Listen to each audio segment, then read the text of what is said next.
Hi, welcome to Off the Shelf with Dr. Hanks. That's me.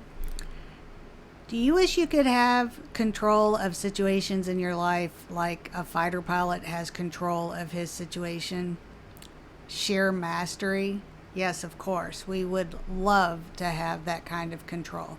If you feel out of control of everyday situations in your life, listen up. Here is a tool that might be able to help you regain control and become more self aware in your environment. So, this week's book is called Chop Wood, Carry Water. It's by Craig Hysell. I know it's backwards. You don't have to tell me that again. 10 character traits that lead to lifelong success. And I will say that this was one of the first books that when I started implementing this, I wanted to start reading with intention. Prior to that, I would just consume an entire book all at one time or over a weekend or however much time I had, and would try to just consume all of it at one time.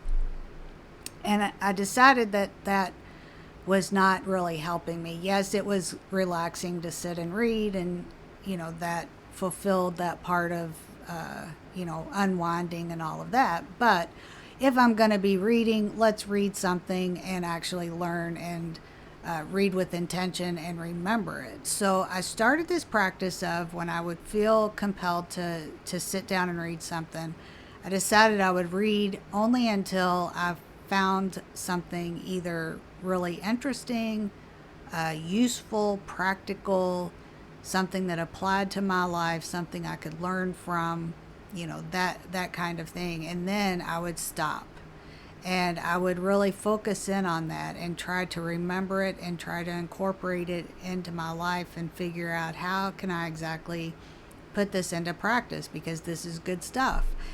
So this Craig's book, Chop Wood, Carry Water, was actually one of the first books that I had on my shelf when I decided to start doing this. And I had just gotten it, I believe, and hadn't really sat down to read it yet.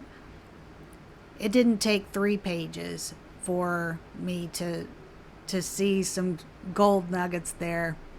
And so I read it. I read it again for context. I wrote some notes down, and then I really let it sink in.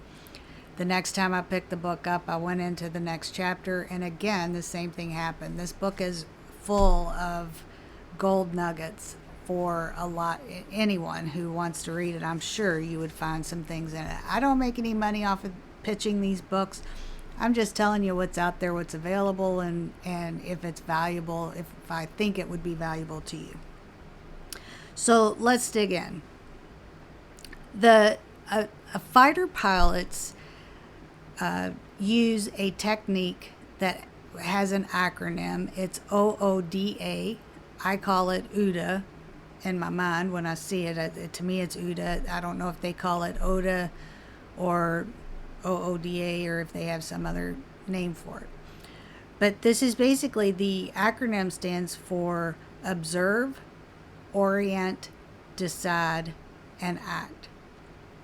So a fighter pilot, what they discovered is when the fighter pilot takes, I'm sure it's just a split second of time to observe where the enemy is or where other comrades are, to observe what's going on, where everybody is positioned, to orient themselves and try to, figure out, okay, what's happening and let me get my bearings, so to speak.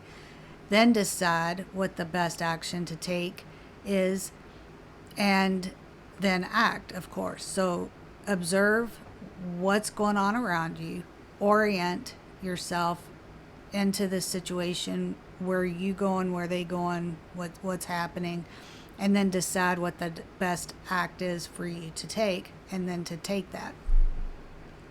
So last week when we were talking about your defense and offense, and I believe we said that by shoring up your weaknesses and preparing for things that are going to throw you off your game is kind of like putting bumpers on the gutters in a bowling alley that keep your ball from going into the gutter. And if you know those things ahead of time, then you can essentially accommodate for those and shore up your weaknesses, and then you don't have to worry about it.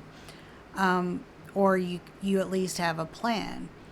And the comment was, do you win a game because you keep the other team from scoring at all, or do you win a game because you score all the points? Well, there's, a lot of debate there. That was last week's episode.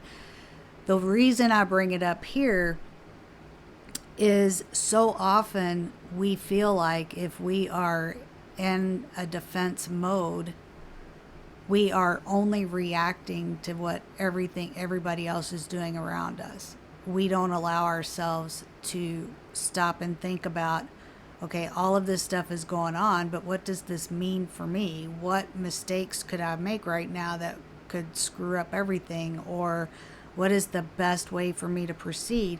And self-awareness, it's interesting to note that as a form of self-awareness does not mean you have to be narcissistic. And there are a lot of times in life when, quite frankly, it's not about you. There are lots of situations that occur in everyday life that have absolutely nothing to do with you. You just happen to be there or be involved, but the things that are being said, done, and decided aren't really related to anything you've said or done or decided. That is a life lesson and some wisdom and intuition that only you can develop over the course of time to figure those types of situations out. But if we want to be self-aware, and if things in your life, if you don't feel like you have control over it, and if you don't feel like things are going in your favor or the way that you want them to go, then definitely self-awareness is a critical tool for you to use to try to figure this out and figure out what you can do in order to make things go the way you want them to go. That's not manipulation. That is navigating everyday life. And so this technique is when you are in your environment, your situations, your everyday situations, instead of just reacting to what everybody else is doing, or instead of thinking that it's all about you, and unhealthy paranoia, I guess, let's try to do this. Observe what's going on around you. Take that couple of seconds to say, what is happening? Who are the players? What's going on? What are the trends? What are the patterns? What's going on here? Orient yourself and make a good decision about where are you in this picture? Where do you want to be in this picture? So by orienting yourself, you're giving it the context that makes it applicable to you. After you've observed what's going on and you orient yourself and you say, basically, here are my priorities right now. Here's what I want out of this situation. Here's, based on what I'm observing, what I need to do in order to make that happen. So I'm going to make the decision to do X. And making the decision to do X could very well be not doing anything at all, right? Keeping your mouth shut, or saying something that needs to be said, or whatever. And then after you make that decision, what's another important point to this is that you have to act on it. And this is for a fighter pilot, this is a continuous loop where the feedback, you act based on your decision, and then it all starts over again, because then you have to observe what's happening and orient yourself again to figure out, did that work? Did it not work? What's the lay of everything like right now, and what do I need to do next? So it is a continuous action or feedback. It's a continuous exercise. You start with observing, you end with acting, and then you close that loop by deciding, did that take you where you wanted to go? Did that work? Did it not work? Let's, make another attempt. Now, the interesting thing is, going back, I think I said, I had to Google this. Fighter pilots are going around 1,300 miles per hour in some cases. And if a fighter pilot can spare a split second to do this activity during an actual exercise, military exercise, or event, then surely I can spare 5-10 seconds to kind of figure out what's going on here. What do I really need out of this, or what do I want out of this? Does this even involve me at all? And what should I do to make this happen? That type of thought process is what gives you control over the situation. And in everyday life, you may feel like you don't have control over it at all, when in reality, you are basically giving yourself control by saying, I'm going to be self-aware. I'm not going to do anything stupid. I'm going to make this work the way that it needs to work for me. And I'm going to navigate this situation the best that I can, so that there is a better outcome for all of us. Now, the last thing I want to say before we go is that in order to do this, in order to have that split second, these fighter pilots have to be masters at what they are doing. They have to be masters of that aircraft. They have to be masters at their, dials in their dashboard, I guess. I can't think of the word. So before you can be in a high stress situation with these tools, that is not the time to try to figure out how to do something. That is not the time to try to figure out how to make the equipment work, or whether you should lift up or down on the wheel, or whatever it is. So it's important. Let's put this into before, during, and after stage, or phases, let's say. Before you go into any of these types of situations that are causing you grief, you have to have done the work. You have to be prepared. You have to have been disciplined, practiced, and become a master at what you do. Only by being a master at what you do are you able to take that split second to make those decisions that are going to improve and help you feel in control of these situations.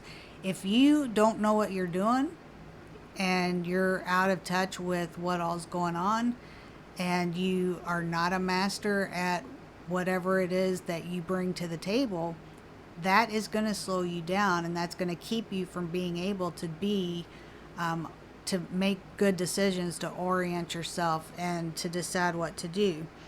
During the events, that obviously is when you're going to be doing this feedback loop. Observe, orient, decide, act. And you're going to be doing that during the situation that you want to handle. And then afterwards, part of the feedback loop is like a debrief. Here's what I thought was going on. Here's what I decided to do. Did that work or not? And then kind of use that feedback of did it work or not to help you prepare, practice, discipline, so that the next time you go into this, you're a master at it and you are ready to do this. So, the thing is again, I'm not a fighter pilot. I'm not, their situations are far more stressful than anything I have to deal with. If they can take a split second to do this, I can take 5, 10, 30 seconds to do this also. And so can you. So what did you think? Take control of your situations, and do that by becoming a master of what you do, and orienting yourself accordingly and making the best decisions that you can. And actually, even after my producer told me I needed to tighten it up, this is actually the longest video we've done so far. So hopefully I'll get better and better at this. Hey, reply to the email. Let me know what you think. Give me your thoughts, feedbacks, subscribe, all that good stuff. I'll see you again soon. Bye.